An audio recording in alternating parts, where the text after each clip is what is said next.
Agora há pouco você acompanhou a entrevista com a Sarah Kirchhoff, falando com o analista da Rabobank, o Vitor Ikeda, sobre a soja. E desta vez ela volta agora batendo um papo com o mesmo Vitor Ikeda, desta vez sobre as projeções para o milho em 2019. A expectativa é de uma produção maior e, consequentemente, preços mais baixos. O assunto agora por aqui é a questão do milho, também um assunto divulgado aí no relatório do Rabobank, o banco holandês Rabobank. Novamente quem está aqui comigo é Vitor Ikeda, analista do Rabobank, que vai falar então sobre as expectativas para esse ano. Expectativa de recomposição de oferta, considerando que ano passado a produção de milho foi menor, né? Bem-vindo mais uma vez ao SBA. Obrigado, Sara. Sim, basicamente nós esperamos uma recomposição de oferta do milho esse ano, não tanto vindo agora do milho verão, porque realmente o Brasil hoje concentra boa parte da sua produção na forma de segunda safra ou safrinha. Praticamente 70% da nossa produção é concentrada nessa forma de plantio. Basicamente o que aconteceu? Ano passado a gente viu uma safrinha onde boa parte das áreas acabou sendo semeada de forma mais tardia e depois o clima acabou se comportando de uma maneira relativamente normal e as chuvas cortaram e isso impactou a produção. Para esse ano, como nós tivemos condições que fizeram com que o avanço do plantio de soja fosse bem ali no início, setembro, outubro, após o vazio sanitário, a perspectiva é que esse ano boa parte das áreas sejam semeadas dentro da janela ideal de cultivo. Isso deve fazer com que a gente tenha uma recomposição de área. Ano passado 11 milhões e meio de hectares de safrinha, esse ano um patamar mais próximo de 12 milhões de hectares. E as produtividades elas tendem a voltar a uma normalidade e seguir a tendência que a gente vinha esperando. Com isso, se a gente pegar safra verão e safrinha, a nossa expectativa é que o Brasil produza algo em torno de 90 milhões de toneladas, que é acima dos 80 milhões de toneladas que se produziu no ano passado. Vitor, então essa recomposição de oferta, sem dúvida, deve impactar nos preços também, que vieram em alta no ano passado. Sim, é válido ressaltar que ano passado nós tivemos um ambiente em que houve quebra de produtividade, apesar das exportações terem sido um pouco mais fracas, ao redor de 23 milhões e meio de toneladas, o dólar também ele ajudava a dar um suporte aí nos preços, mesmo na cotação do mercado interno, quando se compara com a paridade de exportação.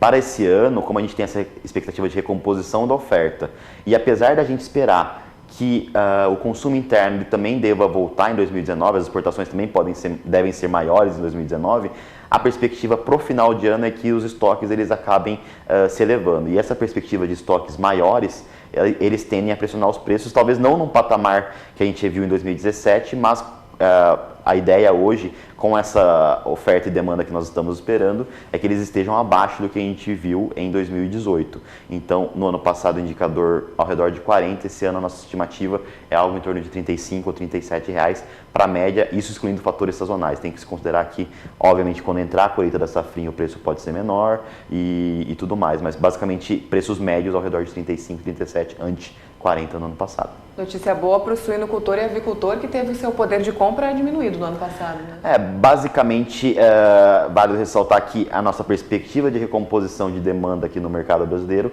ele está se baseando em fatores tanto de recuperação gradual da economia, que pode dar suporte aí na questão do consumo, do consumo aqui no Brasil, mas também lembrando que em 2018 foi um ano muito desafiador, em que se envolveu embargos de carnes brasileiras para alguns países. Tivemos a questão durante a greve dos caminhoneiros, em que houve uma mortalidade de aves, isso também impactou o consumo interno de milho. E para 2019 a perspectiva é que as coisas se normalizem e isso tende a fazer com que o consumo interno aqui de milho também, para essa questão de um cenário que pode ser um pouco mais favorável ao suinocultor, ao produtor de aves, de uma recomposição da demanda interna. Vitor, e a questão do frete também prejudicou bastante os negócios no ano passado, né? Para esse ano, se ficar como está, quais que são as perspectivas em relação a isso? Talvez assim, o que a gente já consegue avaliar é que provavelmente no milho, como o impacto do frete é maior do que na soja, percentualmente falando, a perspectiva que pode ocorrer é haver uma retração vendedora. Então o produtor segurar um pouco mais esse milho, aguardando uma definição, um esclarecimento melhor, seja por preços maiores na bolsa e que isso, por consequência, faria com que os preços subissem mesmo com uma questão de frete. Isso quem tem espaço para armazenar, né? Isso quem tem espaço para armazenar. mas isso poderia impactar um pouco, principalmente a questão de expectativa de recuperação das exportações. Então, se esse produto acaba ficando na mão do produtor, a gente pode ter talvez uma recuperação de exportação um pouco menor do que a gente pode estar esperando. Tá certo, Vitor. Mais uma vez, obrigada pela sua participação aqui. Volte sempre. Tranquilo, tá? Esse foi então o Vitor Ikeda, analista do Rabobank, que nós devolvemos o sinal para Campo Grande. É com vocês.